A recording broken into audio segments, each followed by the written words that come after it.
Liev Tolstói. De quanta terra um homem precisa? Uma mulher veio visitar sua irmã mais nova que vivia no campo. A primeira estava casada com um mercador da cidade e a outra com um camponês da aldeia. Quando estavam a tomar o chá, começou a mais velha a gabar da vida da cidade, dizendo que se vivia por lá com todo o conforto, que toda a gente andava bem arranjada, que as filhas tinham vestidos lindíssimos, que se bebiam e comiam coisas magníficas, que se ia ao teatro, a passeios e às festas. A irmã mais nova, um pouco despeitada, mostrou todos os inconvenientes da vida do comércio e exaltou as vantagens da existência dos camponeses. Não trocaria a minha vida pela vossa. É certo que vivemos com alguma rudeza, mas pelo menos não estamos sempre ansiosos. Vocês vivem com mais conforto e mais elegância, mas ganham muitas vezes mais do que precisam e estão sempre em riscos de perder tudo. Lá diz o ditado: estão juntos na merca o ganho e a perca. Quem está rico num dia, pode no dia seguinte andar a pedir pão pelas portas. A nossa vida é mais segura. Se não é farta, é pelo menos comprida. Nunca seremos ricos, mas sempre teremos bastante que comer. A irmã mais velha replicou com zombaria: bastante? Sim, bastante. Se vocês se contentarem com a vida dos porcos e das vitelas. Que sabem vocês de elegância e de boas maneiras? Por mais que o teu marido trabalhe como um escravo, vocês hão de comer como têm vivido, num monte de estrume, e os vossos filhos na mesma. Bem, e depois? Retorquiu-lhe a outra. Não nego que o nosso trabalho seja rude e grosseiro, mas em compensação é seguro. E não precisamos de nos curvar diante de ninguém. Vocês, na cidade, vivem rodeados de tentações. Hoje tudo corre bem, mas amanhã o diabo pode tentar o teu marido com a bebida, o jogo, as mulheres, e lá se vai tudo. Bem sabes que é o que sucede muitas vezes. Paon, o dono da casa, estava deitado à lareira e escutava a conversa das mulheres. É realmente assim, pensava ele. Os lavradores, ocupados desde meninos no amanhã da terra, não têm tempo para pensar em tolices. Só o que nos consomem é não termos terra bastante. Se tivesse toda a terra que quero, nem o diabo seria capaz de meter-me medo. As mulheres acabaram um chá, falaram ainda um bocado sobre vestidos, depois arrumaram a louça e deitaram-se a dormir. Mas o diabo tinha estado sentado no desvão da lareira e tinha ouvido tudo o que se dissera. Ficara contentíssimo quando vira que a mulher do camponês arrastara o marido para a gabarolice, e quando percebera que o homem pensava que, se estivesse terra à vontade, não temeria o diabo. Muito bem, pensou o diabo. Vamos lutar um com o outro. Dou-te toda a terra que quiseres, e há de ser por esta terra que te dei de apanhar. Parte 2. Perto da aldeia vivia uma senhora, pequena proprietária, que possuía um terreno de cerca de 120 hectares. Tinha mantido sempre com os camponeses excelentes relações, até o dia em que tomou como feitor um antigo soldado que se pôs a multar toda a gente.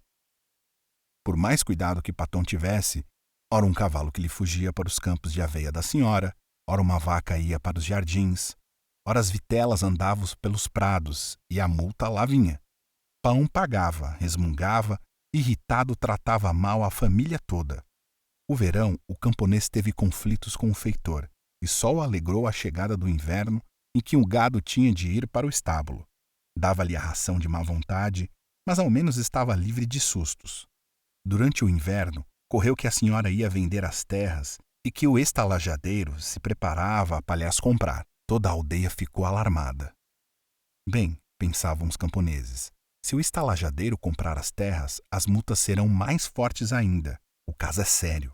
Foram então, em nome da comuna, pedir à senhora que não vendesse as terras ao estalajadeiro, porque estavam dispostos a pagar-lhe melhor.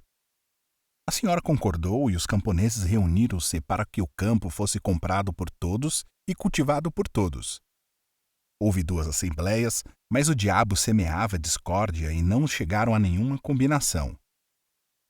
Cada um compraria a terra que pudesse. A senhora cedeu de novo.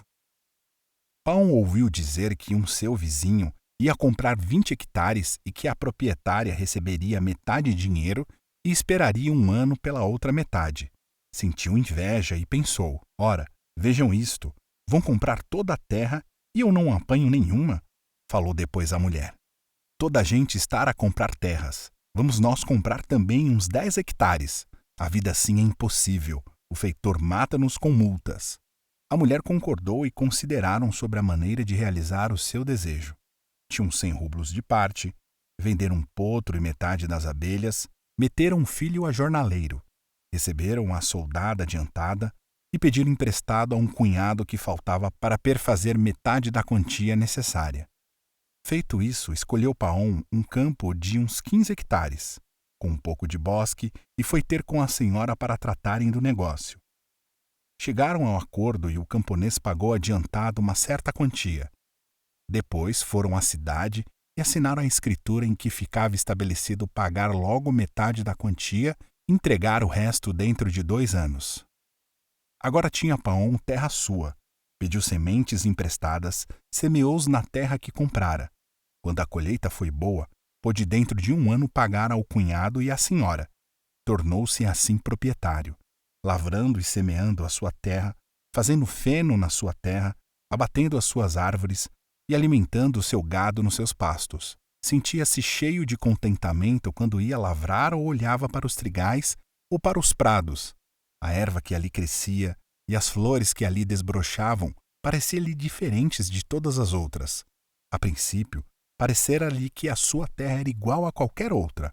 Agora, porém, via-a totalmente diversa. Capítulo 3. O contentamento de Paon teria sido completo se os vizinhos não lhe atravessassem as searas e os prados. Falou-lhes muito delicadamente, mas os homens continuaram. Umas vezes eram os pastores da comuna que deixavam ir as vacas para suas pastagens. Outras vezes os cavalos que se soltavam à noite e lhe iam para as searas. Paon enxotava-os, perdoava os donos e durante muito tempo não fez queixa de ninguém. Por fim, perdeu a paciência e queixou-se ao tribunal. Bem sabia que era a falta de terra dos camponeses e não qualquer má intenção que os fazia proceder daquele modo, mas pensava: se não tomo cuidado, dão-me cabo de tudo. Tenho que lhes dar uma lição. Foi o que fez. Deu-lhes uma lição, depois segunda, e 2 ou 3 camponeses foram multados. Ao fim de certo tempo, os vizinhos tinham-lhe raiva e era de propósito que lhe metiam o gado pelas terras. Houve mesmo um que, uma noite, lhe cortou 5 limoeiros para lhes tirar a casca. Paon passou pelo bosque e viu umas coisas brancas. Aproximou-se e deu com os troncos sem casca estendidos no chão. Quase ao lado estavam os cepos. Paon, furioso, pensou: já bastaria para mal que este patife tivesse cortado uma árvore aqui e além, mas foi logo uma fila inteira. Ah, se o apanho! Pôs-se a ver quem poderia ter sido. Finalmente disse consigo: deve ter sido Simão. Ninguém mais ia fazer uma coisa dessas. Deu uma volta pelas propriedades de Simão, mas nada viu e só arranjou a zangar-se com um vizinho. Tinha, no entanto, a certeza que era ele e apresentou a queixa. Simão foi chamado, julgado e absolvido, porque não havia provas. Paon ficou ainda mais furioso e voltou-se contra os juízes. A gatunagem unta-vos as mãos. Se aqui houvesse vergonha, não iam os ladrões em paz. As zangas com os juízes e com os vizinhos trouxeram como resultado ameaças de lhe queimarem a casa. Paon tinha mais terra do que dantes, mas vivia muito pior. E foi por esta altura que se levantou o rumor de que muita gente ia sair da terra. Por mim não tenho que me mexer, pensou Paon. Mas se os outros se fossem embora, haveria mais terra para nós. Havia de comprá-la e de arredondar a minha pequena propriedade. Então é que era viver à farta. Assim, ainda estou muito apertado. Estava um dia Paon sentado em casa quando calhou de entrar um camponês que ia de viagem. Deu-lhe licença para passar ali a noite. À ceia, puseram-se de conversa. Paon perguntou-lhe de onde vinha e o forasteiro respondeu que, além de Volga, onde tinha estado a trabalhar. Depois disse o homem que havia muita gente que se estava a fixar por aqueles lados. Mesmo lavradores da sua aldeia tinham entrado na comuna e obtinham 75 hectares. A terra era tão boa que o centeio crescia à altura de um cavalo e era tão baço que com meia dúzia de foiçadas se fazia um feixe. Havia um camponês que tinha chegado de mãos a abanar e possuía agora 6 cavalos e 2 vacas. O peito de Paon inflamava-se de cobiça. Para que hei de eu continuar neste buraco se noutra parte se pode viver tão bem? Vou vender tudo e com o dinheiro vou começar a vida de novo. Aqui há muita gente e sempre estou a brigar. Mas primeiro vou eu mesmo saber as coisas ao certo. Pelos princípios do verão preparou-se e partiu. Desceu voga de vapor até Samara, depois andou a pé 90 léguas. Por fim chegou. Era exatamente o que o forasteiro tinha dito. Os camponeses tinham imensa terra. Cada homem possuía os 75 hectares que a comuna lhe dera, e se tivesse dinheiro poderia comprar as terras que quisesse, a 3 rublos o hectare. Informado de tudo o que queria saber, voltou Paon à casa de outono e lhe começou a vender o que lhe pertencia. Vendeu a terra com lucro, vendeu a casa e o gado, saiu da comuna, esperou pela primavera e largou com a família para os novos campos. Capítulo 4. Logo que chegaram à nova residência, pediu Paon que o admitissem na comuna de uma grande aldeia. Tratou com os dirigentes e deram-lhe os documentos necessários. Depois concederam-lhe 5 talhões de terra para ele e para o filho, isto é, 375 hectares em campos diferentes, além do direito aos pastos comuns. Paon construiu as casas precisas e comprou o gado. Só de terra da comuna tinha ele 3 vezes mais do que dantes e toda ela era excelente para trigo. Estava incomparavelmente melhor, com terra de cultivo e de pastagem, e podia ter as cabeças de gado que quisesse. A princípio, enquanto durou o trabalho de se estabelecer, tudo satisfazia Paon, mas quando se habituou, começou a pensar que ainda não tinha bastante terra. No primeiro ano semeou trigo na terra da comuna e obteve boa colheita. Queria continuar a semear trigo, mas a terra não chegava e a que já tinha não servia, porque naquela região era costume semear o trigo em terra virgem. Durante 1 ou 2 anos, depois deixar o campo de pouso, até se cobrir de novo de ervas do prado. Havia muitos que desejavam essas terras e não havia bastante para todos, o que provocava conflitos. Os mais ricos queriam-nas para semear trigo e os que eram pobres para alugar a negociantes de modo a terem dinheiro para pagar os impostos. Paon queria semear mais trigo e tomou uma terra de renda por 1 ano. Semeou muito, teve boa colheita, mas a terra era de longe da aldeia e o trigo tinha de ir de carro umas 3 léguas. Certo tempo depois, notou Paon que alguns camponeses viviam em herdades não comunais e enriqueciam. Pensou consigo: se eu pudesse comprar terra livre e arranjar casa, então é que essas coisas me haviam de correr bem. A questão de comprar terra livre preocupava-o sempre, mas continuou durante 3 anos a arrendar campos e cultivar trigo. Os anos foram bons, as colheitas excelentes. Ele começou a pôr dinheiro de lado. Podia ter continuado a viver assim, mas sentia-se cansado de ter que arrendar terras de outros todos os anos e ainda por cima disputando-as. Mal aparecia uma terra boa, todos os camponeses se precipitavam para tomarem, de modo que ou se andavam ligeiro ou se ficava sem nada. Ao 3º ano, aconteceu que ele e um negociante arrendaram junto a uns camponeses uma pastagem. Já tinha amanhado quando se levantou qualquer disputa. Os camponeses foram para um tribunal e todo o trabalho se perdeu. Se fosse terra minha, pensou Paon, já era eu independente e não me via metido nessas maçadas. E começou a procurar terra de compra. Encontrou um camponês que tinha adquirido uns 500 hectares, mas que por causa de dificuldades o queria vender barato. Paon regateou com o homem e assentaram por fim num preço de 1.500 rublos, metade a pronto, a outra metade para pagar depois. Tinha arrumado o negócio quando se deteve em casa de Paon um comerciante que queria forragem para os cavalos. Tomou chá com Paon e travou-se conversa. O comerciante disse que voltava das terras dos Baquires, que era muito longe e onde tinha comprado 5.000 hectares de terra por 100 rublos. Paon fez mais-lhe perguntas e o negociante respondeu: basta fazer-nos amigos dos chefes. Dei-lhes coisas de 100 rublos de vestidos de seda e de tapetes, além de uma caixa de chá, e mandei distribuir vinho por quem o quisesse, e arranjei a terra de 5 kopek, a 100ª parte da rublo, os hectares. E mostrando a Paon as escrituras, acrescentou: a terra é perto de um rio e toda ela virgem. Paon continuou a interrogá-lo e o homem respondeu: Há por lá mais terra do que aquela que se poderia percorrer num ano de marcha, e toda ela pertence aos baquires. São como cordeirinhos e arranja-se a terra que se quer, quase de graça. Bem, pensou Paon, para que hei de eu, com os meus 1000 rublos, arranjar para os 500 hectares e aguentar ainda por cima com uma dívida? Na outra terra compro 10 vezes mais, e pelo mesmo dinheiro. Capítulo 5. Perguntou Paon como poderia ir até estas outras terras, e logo que o negociante o deixou, preparou-se para empreender a viagem. Ficou a mulher a tomar conta da casa e ele partiu com o criado.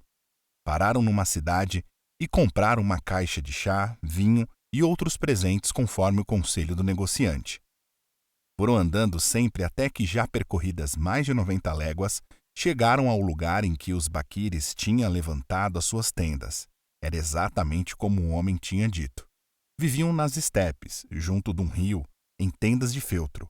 Não lavravam a terra, nem comiam pão. O gado e os cavalos andavam em rebanhos pelos pastos da estepe. Os potros estavam peados atrás das tendas e 2 vezes por dia lhes levavam as éguas, ordenhavam-nas e do leite faziam cumins, leite fermentado. Eram as mulheres que preparavam os cumins e faziam queijo. Quanto aos homens, passavam seu tempo a beber cumis e chá, a comer carneiro e a tocar gaitas de foles.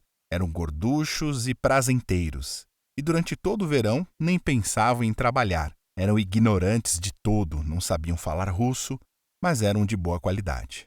Mal viram Paon, saíram das tendas e juntaram-se à volta do visitante. Apareceu um intérprete e Paon disse-lhes que vinha vindo à procura da terra. Os baquires, segundo parecia, ficaram muito contentes. Levaram Paon para uma das melhores tendas, onde o fizeram sentar numas almofadas de pernas postas num tapete. Sentando-se eles também à volta, deram-lhe chá e cumis. Mataram um carneiro para a refeição. Paon tirou os presentes do carro, distribuiu-os pelos baquires e dividiu também o chá. Os baquires ficaram encantados e depois disseram ao intérprete que traduzisse. O que eles estão a dizer é que gostaram de ti e que é o nosso costume fazermos tudo o que podemos para agradar aos hóspedes e lhes pagar os presentes. Tu destes presentes.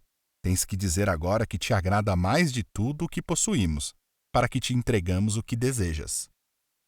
O que me agrada mais, respondeu Paon, é a vossa terra.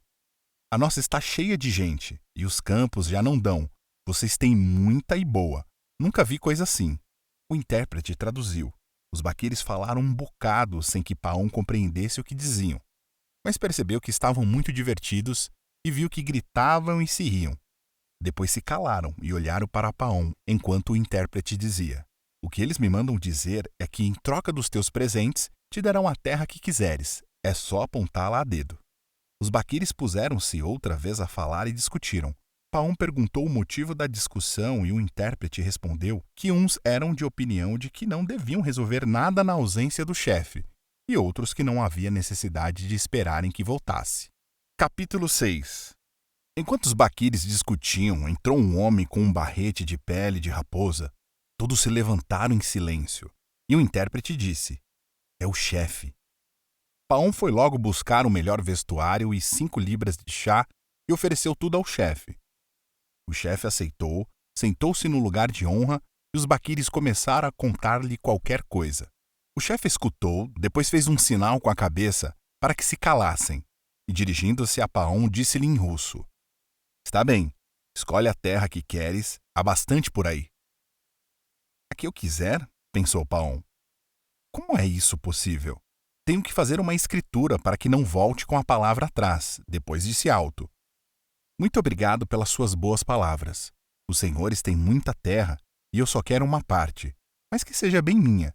Podiam talvez medi-la e entregá-la. A morrer e viver, os senhores que são bons. Dão-me, mas os vossos filhos poderiam querer tirar-me. Tens razão, disse o chefe. Vamos doar-te a terra. Soube que esteve cá um negociante, continuou Paon, e que os senhores lhe deram umas terras com os papéis assinados. Era assim que eu gostava. O chefe compreendeu. Bem, isso é fácil. Temos aí um escrivão e podemos ir à cidade para ficar tudo em ordem. E o preço? Perguntou Paon. O nosso preço é sempre o mesmo, 1000 rublos por dia. Por dia? Que medida é essa? Quantos hectares? Não sabemos. Vendemos terra a dia. Fica a pertencer-te toda a terra que puderes dar volta a pé num dia, e são 1.000 rublos por dia. Paon ficou surpreendido, mas num dia pode-se andar muito. O chefe riu-se, pois será toda tua, com uma condição. Se não voltares no mesmo dia ao ponto de onde partistes, perdes o dinheiro. Mas como hei de eu marcar o caminho? Vamos ao sítio que te agradar e ali ficamos. Tu começas a andar com uma pá, onde achares necessário faz um sinal. A cada volta cavas um buraco e empilhas os torrões. Depois nós vamos com um arado de buraco a buraco. Podes dar a volta que quiseres, mas antes do sol posto, tens de que voltar. Toda a terra que rodeares será tua. Paon ficou contentíssimo e decidiu-se partir na manhã seguinte. Falaram ainda um bocado, depois beberam mais cumis, comeram mais carneiro, tomaram mais chá, e em seguida caiu a noite. Deram a Paon uma cama de penas e os baquires dispersaram-se, depois de terem combinado reunir-se a romper da madrugada e cavalgar antes que o sol nascesse. Capítulo 7. Paon estava deitado, mas não podia dormir a pensar na terra. Que bom bocado vou marcar, pensava ele. Faço bem 10 léguas por dia. Os dias são compridos, e dentre as 10 léguas, quanta terra? Vendo-a pior ou arrendo-a aos camponeses e faço uma herdade na melhor. Compro 2 juntas e arranjo 2 jornaleiros. Ponho aí 70 hectares a campo, o resto às pastagens. Ficou acordada a noite toda e só dormitou pela madrugada. Mal fechava os olhos. Teve um sonho. Sonhou que estava deitado na tenda e que ouvia fora uma espécie de cacarejo. Pôs-se a pensar o que seria e resolveu sair. Viu então o chefe dos baquires a rir-se como um doido, de mãos na barriga. Paon aproximou-se e perguntou: de que se estar a rir? Mas viu que já não era o chefe, era o negociante que tinha ido à sua casa e lhe falara da terra. Ia Paon a perguntar-lhe: está aqui há muito? Quando viu que já não era o negociante, era o camponês, que regressava do Volga. Nem era o camponês, era o próprio diabo, com cascos e cornos, sentados a cacarejar. Diante dele estava um homem descalço, deitado no chão, só com umas calças e uma camisa. E Paon sonhou que olhava mais atentamente para ver que homem era aquele ali deitado, e via que estava morto e que era ele próprio. Acordou cheio de horror. Que sonho mais estranho, pensou ele. Olhou em volta e viu pela abertura da tenda que a manhã rompia. É tempo de os ir acordar, já devíamos estar de abalada. Levantou-se, acordou o criado que estava a dormir no carro e mandou-o aparelhar. Depois foi chamar os baquires. Vamos para a estepe medir a terra. Os baquires levantaram-se, juntaram-se e o chefe apareceu também. Depois beberam cumis e ofereceram chá a Paon, mas ele não quis esperar mais. Se querem ir, vamos, já é tempo. Capítulo 8. Os baquires aprontaram-se e partiram. Uns iam a cavalo, outros de carro. Paon ia no seu carrinho, com um criado e uma pá. Quando chegaram à estepe, já se via no céu o rosado da aurora. Subiram a um cabeço, a que os baquires chamavam de Chican, e apearam-se dos carros e dos cavalos, juntaram-se no sítio. O chefe veio ter com Paon, estendendo o braço para a planície. Olha para isso, disse ele. Tudo que vês é nosso. Poderás ficar com o que quiseres. Os olhos de Paon rebrilharam. Era tudo terra virgem, plana como a palma da mão, negra como semente de papoila, e as diferentes espécies de erva cresciam à altura do peito. O chefe tirou o barrete de pele de raposa, colocou-o no chão e disse: o sinal é este. Partes daqui e voltas aqui. É tua toda a terra a que deres volta. Paon puxou o dinheiro e pô-lo no barrete. Depois tirou o casaco e ficou em colete. Despertou o cinto e ajustou-o logo para baixo do estômago. Pôs um saquinho de pão ao peito, atou o cantil de água ao cinto, puxou os canos das botas, pediu a pá ao criado e ficou pronto a largar. Considerou por alguns momentos sobre o caminho que havia de tomar, mas era uma tentação por toda a parte. Não faz mal, concluiu. Vou para o nascente. Voltou-se para o leste, espreguiçou-se e esperou que o sol aparecesse acima do horizonte. Não há tempo a perder, disse ele, e é melhor ir já pela fresquinha. Mal apareceu o primeiro raio de sol, desceu Paon a colina de pá ao ombro, nem ia devagar nem depressa. Ao fim de 1 quilômetro parou, fez um buraco e pôs os torrões uns sobre os outros. Depois continuou, e como ia aquecendo, apressou o passo. Ao fim de um certo tempo, fez outra cova. Paon olhou para trás. A colina estava distintamente iluminada pelo sol, e via-se os baquires e os aros cintilantes das rodas. Paon calculou que teria andado 1 légua. Como o calor apertava, tirou o colete, pô-lo ao ombro e continuou a caminhar. Estava quente a valer. Olhou para o sol e viu que era horas de pensar no almoço. A primeira tirada está feita, mas posso ainda fazer mais 3, porque é cedo para voltar. O que tenho é de tirar as botas. Sentou-se, descalçou as botas, pendurou-as ao cinto e continuou. Agora andava à vontade. Mais 1 léguazinha, pensou ele. Depois volto para a esquerda. Esse bocado é tão bom que era uma pena perdê-la. Quanto mais se anda, melhor a terra parece. Avançou à direita durante algum tempo e, quando olhou à volta, viu que a colina mal se enxergava e que os baquires pareciam formiguinhas, e havia qualquer coisa que brilhava. Já andei bastante para este lado, pensou Paon. É tempo de voltar e já estou a suar com sede. Parou, cavou um grande buraco e amontou os torrões. Depois desatou o cantil, sorveu um gole e voltou à esquerda. Foi andando, andando sempre. A erva era alta, o sol quentíssimo. Começou a sentir-se cansado. Olhou para o sol e viu que era meio-dia. Bem, vou descansar um bocado. Sentou-se, comeu um naco de pão, bebeu uma pinga de água, mas não se deitou, com medo de adormecer. Depois de ficar sentado uns momentos, levantou-se e continuou. A princípio andava bem, a comida tinha lhe dado forças, mas o calor aumentava, sentia sono, apesar de tudo continuava e repetia consigo. Um dia de dor, uma vida de amor. Andou muito tempo na mesma direção e estava para rodar à esquerda, quando viu um sítio úmido. Era uma pena deixar isto, o linho deve dar-se bem aqui. Deu uma volta, cavou um buraco e olhou para a colina. Com o calor, o ar tremia e a colina tremia também, mal se vendo os baquires. Os outros lados ficaram muito grandes, tenho que fazer este mais curto, e pôs-se a andar depressa. Olhou para o sol, estava quase a meio caminho do horizonte e não tinha ainda andado 3 quilômetros do lado novo, e ainda lhe faltavam 3 léguas para a colina. Bem, pensou ele, não me fica a terra quadrada, mas agora tenho de ir à direito. Podia ir longe demais e assim já tenho terra bastante. Abriu um buraco a toda pressa e partiu em direção à colina. Capítulo 9. Ia sempre à direito, mas caminhava com dificuldade. Estava tonto de calor. Tinha os pés cortados e moídos e as pernas a fraquejarem. Estava ansioso por descansar, mas era impossível fazê-lo se queria chegar antes do sol posto. O sol não se espera por ninguém e cada vez ia mais baixo. Justos céus, oxalá não tenham querido demais, e se chego tarde? Olhou para a colina e para o sol. Paon estava ainda mais longe do seu objetivo e o sol perto do horizonte.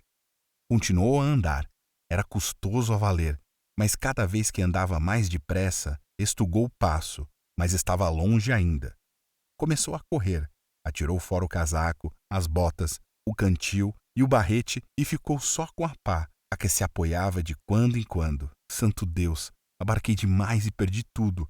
Já não chego antes de o sol se pôr. O medo cortava sua respiração. Paon continuava a correr, mas a transpiração colava-lhe ao corpo e às calças e à camisa. Tinha a boca seca e o peito arquejava como um fole de ferreiro.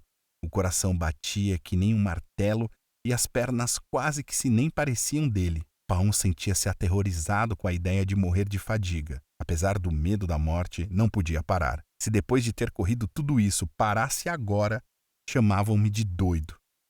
E corria mais e mais, e já estava mais próximo e já ouvia os baquires a gritar. Os gritos mais lhe faziam pulsar o coração. Reuniu as últimas forças e deu mais uma carreira. O sol estava já perto do horizonte e envolvido na névoa. Parecia enorme e vermelho como sangue. Ia-se a pôr o sol. Já estava muito baixo, mas ele também estava perto da meta. Podia ver os baquires na colina a agitarem os braços para que se apressassem.